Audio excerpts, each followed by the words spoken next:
adding possessive suffixes to nouns. So far we have spoken about the endings themselves that form the suffixes that you add to singular nouns, I, cha, ich, o, a, einu, chem, chen, an, and the endings that you add to plural nouns, which are the same endings on elai, elecha, elayich, and so on. In these videos, we're going to talk about the nuts and bolts of how you, when you are writing your Hebrew, can add endings for yourselves. And the rules are very simple. There's 4 stages, which will start off looking complicated, but after a bit of practice will be very straightforward. The first thing to do is to prepare the stem and then add the suffix that you're interested in. What do I mean, prepare the stem? If your noun doesn't have any ending, so it's typically that would be a masculine singular noun, like davar. If there's no special ending, then there's nothing to prepare. Simple as that.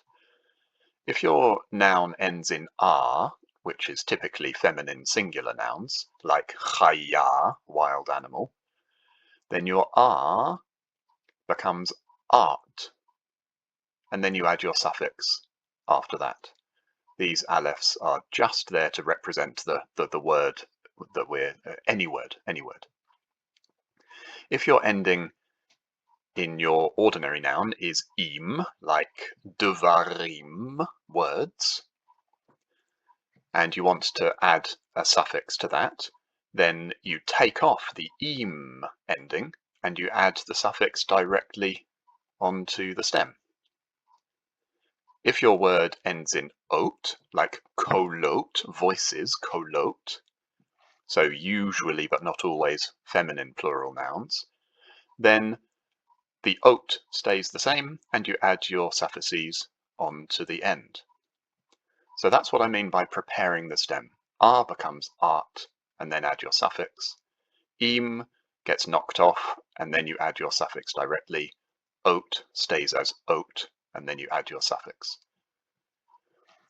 Now, a little cheeky way to help you remember that, notice that if the noun is masculine singular, in other words, it has no special ending, or if the noun is masculine plural, then you end up adding the suffix directly to the stem. There's nothing in between.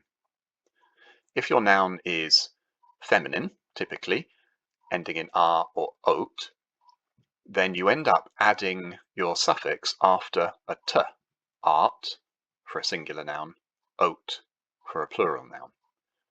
And so you can tuck away this little chauvinistic comment, men prefer to fix things straight away, women prefer to fix things after tea.